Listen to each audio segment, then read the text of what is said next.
My lord, আমার কিছু কথা আছে। নমস্কার মাইলট, আমি ঘাটাল থেকে এসেছি। তো আমি সব জায়গায় ফেরত হয়ে গেছি, কোথাও আমি বিচার পাচ্ছি না। মানে গ্রাম পঞ্চায়েত থেকে শুরু করে সব জায়গাতে আপনি কি চাইছেন? আপনার কোনো মামলা আছে? মামলা।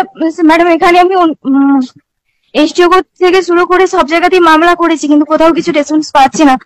সবাই বলছে যেহেতু পাকা বাড়ি হয়ে গেছে সেহেতু হাইকোর্টে যেতে হবে। আমি লিগাল এডে গেছিলাম, তো ওনারা বলছে অ্যাডভোকেট দেবেন না, অ্যাডভোকেট দেবেন না। কেন? আমি জানি না, ওখান থেকে অ্যাডভোকেটও দেওয়া যাবে না। তাহলে আমি এই মুহূর্তে কোথায় যাব? কেন লিগেল এডে যান আপনি, ওখান থেকে তো উকিল ওরা দেবে না কেন? ওরা দিচ্ছে না, বলছে লয়ার কোর্টে মামলা থাকতে হবে তবে আমরা এখান থেকে দেবো। লোয়ার কোর্টে? লয়ার কোর্টে মামলা থাকতে হবে তবে আমরা এখানে দেবো, কিন্তু লয়ার কোর্টে তো মামলা নিচ্ছে না। ওর যেহেতু ওরা পাকা বাড়ি তৈরি করে নিয়েছে, এই মুহূর্তে আমি কি করবো আপনি বলুন। আপনি কি চাইছেন? আমি বিচার চাইছি। হ্যাঁ, বিচার আমি বুঝতে পারলাম, কিন্তু কি ব্যাপারে বিচার সেটা তো বলতে হবে। ম্যাডাম, আমি এই জন্য একটা অ্যাপ্লিকেশন এনেছি, এটা আপনি দেখুন প্লিজ। কিন্তু এটা আমার তো দেখার কোনো এখতিয়ার নেই, আমি কি করে দেখবো? তাহলে এখন কি করবো? আমি তো একদম অসহায় হয়ে পড়েছি, একটু দেখুন না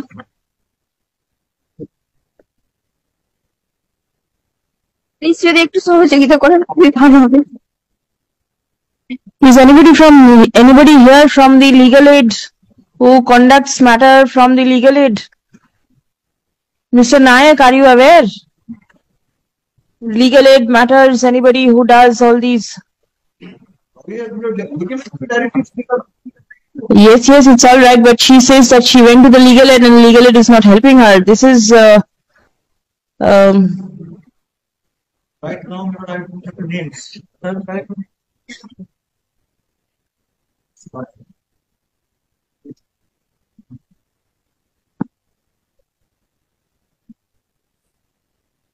আপনি আরেকবার লিগেল এডে যান, আচ্ছা। গিয়ে ওদের কি বক্তব্য আছে একটু লিখে নিয়ে আসুন।